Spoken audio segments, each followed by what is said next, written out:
that is you and me. Spirit rising.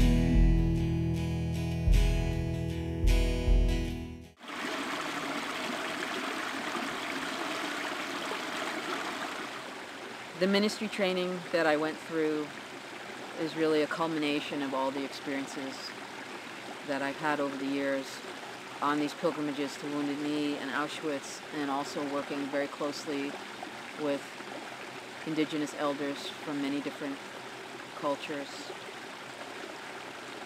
It's to take this cross-cultural global knowledge, this common ground of learning about the spiritual philosophy behind all these traditions, about the relationship with the earth, which is a key component for traditions around the world. That if we could all understand that so many cultures have so many similarities, that this common thread, if more people could learn about other cultures, we might get over our differences a little quicker and work towards this mending of the sacred hoop. And so my learning, my experiences, my growing awareness has propelled me into action by completing the ministry training. And this ministry is not congregation-based. It's not based in a religious building. It's not any particular tradition. It's almost an earth ministry to reconnect people to the spiritual aspect of themselves, to brush away all the debris of the spiritual foundations of their cultures, and to understand what all my relations means, the interrelationship of all things, of all people, of all beings, of all plants, animals, rocks, stars, galaxies, that we are together on this planet, that we are the human family, and that the boundaries of race and gender and tribe and language and religion and culture and nationality have to be softened for us to survive the next century. And for the future generations, that we have a responsibility to try to remedy the mess that the environment is in. Some of these things were done through ignorance, poor choices,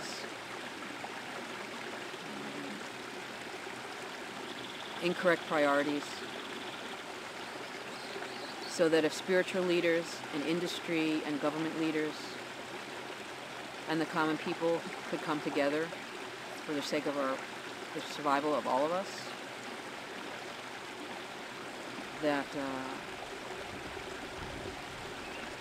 we cannot put profits ahead of survival. And so when I do prayers with these elders from their different cultures, all their prayers are the same. They want their families to be healthy. They want their children to be safe. They want to have food and water and shelter and the freedom to hold their spiritual beliefs, to be safe from oppression, from harassment, to recover from the traumatic histories that their peoples may have experienced. So when we say all my relations, my understanding now has come to be that all my relations is not my family, not my blood family. It is beyond my culture, beyond my ancestry. All four of my grandparents came from little farming villages in Austria. It is beyond culture, it is beyond religion, it is beyond continent.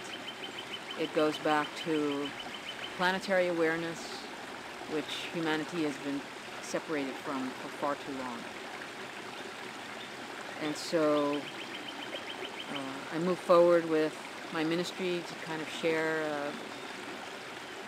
multicultural understanding and respect, to support people in their concerns about the environment and for the future generations, and to encourage them to become active, because if we sit in isolation and despair and despondency and frustration and anger or fear, we're not going to turn around the situation that we're in.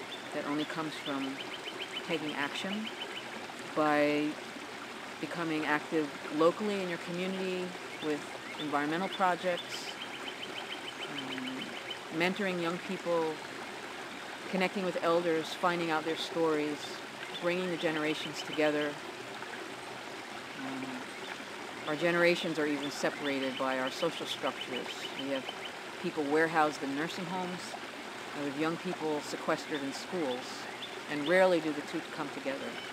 There's starting to be projects now where young people go into nursing homes and find out the stories of the elders that live there. And these are histories that are vanishing.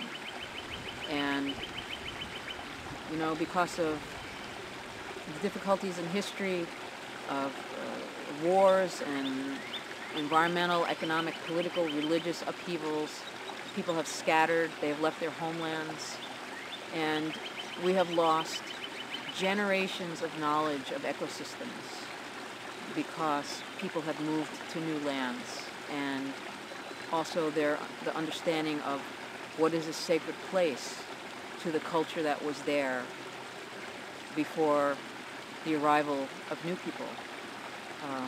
If a grove of trees is sacred to the people that once lived there, or who may still live there, and it's bulldozed by someone who has no knowledge of that, who is separated from their own indigenous wisdom because of the story of their family and their ancestry and how they were refugees at one time. And we have this disconnect. I think it's a great part of the loneliness that a lot of people feel, that they might have blood family, they might have a small community of friends, but the larger culture to support them can be very alienating.